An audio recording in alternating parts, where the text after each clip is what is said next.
What's up, everybody? I'm Coach Izzy. Welcome back to Skyhook Homeschool, and today we're going to go over the different types of holds you're going to find here on our climbing wall. Let's get to it. You guys can't see it from here, but each of these holds on this board has the name of the hold on it.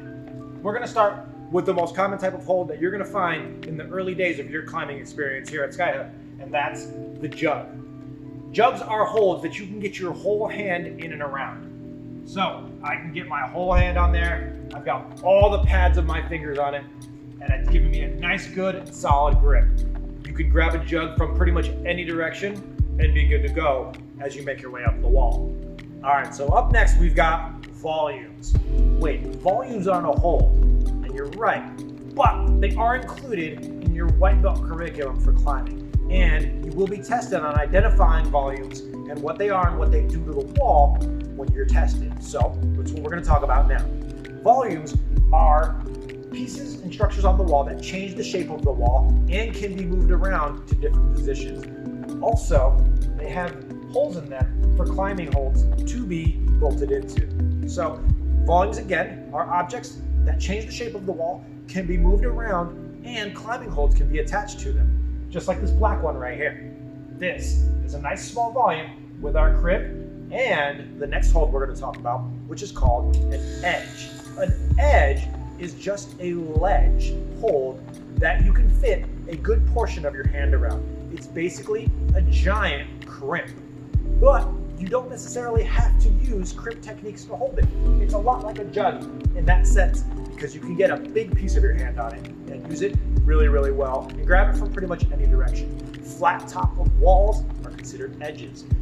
The sides of a wall are considered an edge, or the erect, but we'll talk about that in a whole nother video. So pinches and slopers are going to be the two types of holds you're going to have to be able to visually identify on the wall when testing for your climbing tape on your white belt. So let's get into those. First, the sloper. They're my personal favorite. They're big, meaty holds that you can get the whole surface of your hand around and pull down on. They're very, very directional. So you've got to make sure you're grabbing the sloper from the correct side of your body and the correct way. It'll make a huge difference for you on the wall when holding on the slopers. Next up is your pinch, and it's exactly what it sounds like. You're going to use your whole hand like a crab claw to pinch the holes, all right?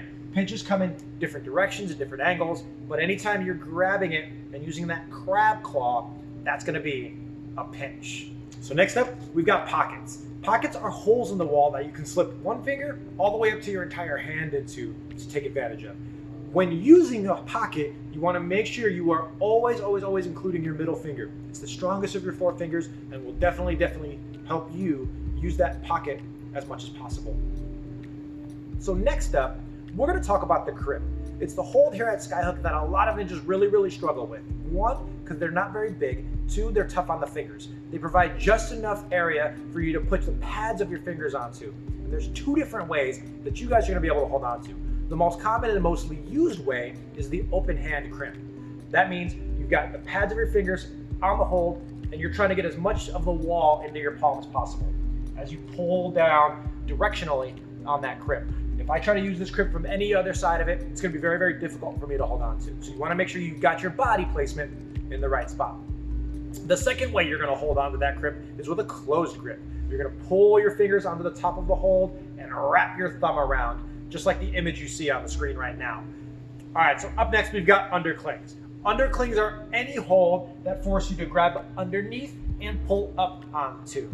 The key to using underclings well is your foot positioning. Nice high feet allow you to grab that undercling and lean back and put weight on it.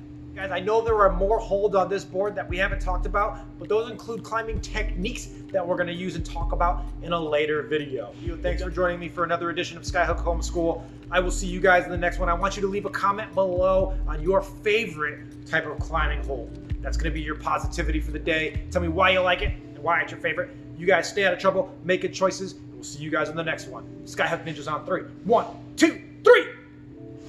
Skyhook Ninjas.